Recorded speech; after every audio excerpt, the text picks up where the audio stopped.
Hey everybody, this isn't really going to be a review of the game, it's going to be more of an overview. I just want to talk about kind of the interesting aspects of this game because I do think it has some pretty unique stuff going on. So this is actually going to be the main mechanic of the game. This is sort of like your mana or your energy if you're used to Magic or Pokemon.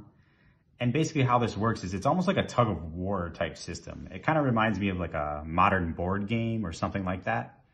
It creates for an interesting dynamic. So at the beginning of the game, it starts at 0. This is going to be player 1, as you can see. This is player 2 here. And as you spend memory, you're actually going to move this token to the right. Okay. So if I play a card that costs 3, I'll move it to the 3. And because it's gone into the other player's section, it automatically becomes their turn. So let's say I had 5 at the beginning of my turn. I could play a card that costs 1. I could then play a card that costs 2. I could play another card that costs 2. And because it's on the 0, it's still not their turn. Then if I play anything else, it will automatically become their turn right after that card resolves. I think this is a really great mechanic in this game. It creates for a very fluid game. It's not as rigid as Magic or Pokemon where there's phases where certain things have to happen in the exact order. And I think this is a very fun kind of system. During your turn, you're constantly thinking, oh, I could play this powerful card, but then it becomes my opponent's turn automatically. Or you could try to play 3 cheap cards because you know that it'll still be your turn after you play them all. So there's this constant sort of tug and war balance type aspect to it. And one other thing, if you decide not to push the token into the other player's spot during your turn, it automatically starts at 3 on their turn. It's called passing. And I think that's really cool too. So you're trying to get it on a 1 or maybe a 2. That's optimal, right? Because you're giving them the least amount of energy possible. Because obviously it's less than 3. So I think this is a really cool mechanic in the game. I'm going to talk about another one here in a second. All right, so we're going to talk about the next mechanic now. This mechanic is called, oh boy, what is it called? Security, right, hon? Security? Mm-hmm. Yeah, okay. So what you do at the beginning of the game, much like Pokemon, if you ever played Pokemon, you put out your prize cards, but it's called security now. You take 5 cards from the top of your deck and you put them, oops, you weren't supposed to see that. You put them like this. Now, when an enemy Digimon attacks you, they can either choose to attack one of your tapped Digimon, or they can attack you as the player. And what happens is then you flip one of your security cards. No matter what, this card is going to be sent to the discard. Once you run out of these and you're attacked, you lose the game. So basically, if you run out and then you get attacked one more time, you're out of the game. So it's kind of like if you get attacked 6 times. But there's a lot of things that can change that.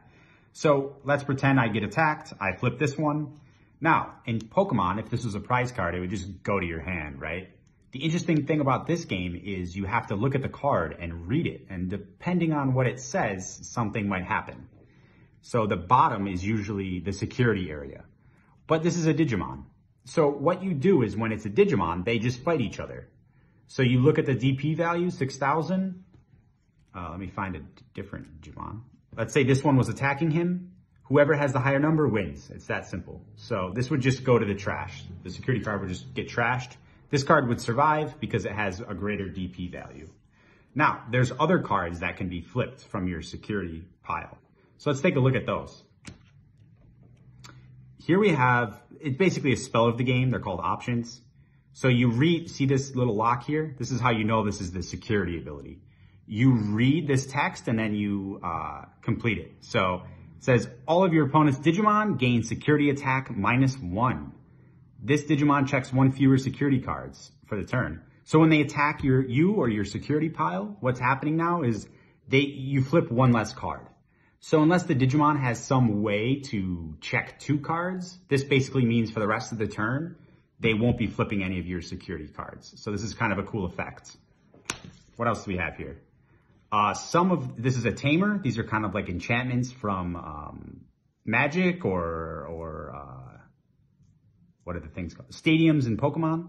Basically what this does is it's a permanent. It stays on the battlefield. It's not a Digimon. It can't be attacked. It can't attack, but it has a cool ability. This one says all of your security Digimon get plus 2,000 DP, which is pretty sweet. So if you flip a Digimon from your security, it has 2,000 more DP. So it has a better chance of taking out your opponent's Digimon with it. All right, what else do we have here? This is sort of like a spell. Again, it's an option. When you flip this with security, all of your Digimon and security Digimon get plus 5,000 DP for the turn. So now if they attack your security again, you'll have a very good chance of maybe taking out one of their Digimon. And then what's our last one? Oh, just another Digimon. So this one only has 3,000 DP. So again, if this attacks and you flip this as your security, this just gets wiped out. I think the security system is very interesting. It's a lot of the things happen immediately, which creates for some interesting situations. Whereas in Pokemon, it's just, okay, you bring it to your hand and you get that advantage. And before this video gets too long, I'm gonna wrap it up here with the last segment. This is gonna be about Digivolving. Digivolving is, as it sounds like in Pokemon, you evolve your Digimon. The cool part about this game is every time you Digivolve something, so let's say you have this level 3 out in the battlefield, on your turn, you can Digivolve it by just placing a level 4 on top of it. You have to meet the requirements here. So, like this one, it says, this one says you need to evolve a level 3 and it costs 2 energy. Remember your memory, I guess. So you'll have to move the tracker 2. You put it on top. If you wanted to play it normally, it would cost 5. If you wanted to put it next to it, it would cost more. So Digivolving has that advantage to it. It's cheaper usually. And every time you Digivolve something, you draw a card from the top of your deck, which is very cool to me. It gives you an extra advantage for Digivolving. I think they really wanted to make Digivolving sort of a central mechanic or a central part of this game, and I think they did a great job doing that. So yeah, you'll draw a card every time you Digivolve. And then the other really cool part about Digivolving, this feels a lot like a board game to me, is this bottom text here. You can't read this because it's tiny. It says inherited effect. So you can see this creature below didn't have an inherited effect. It's blank. But this one does. So if I Digivolve on top of him, like so, I would have to pay 3. I would draw a card. And now I have this sweet Digimon, right? I have 2 inherited effects here.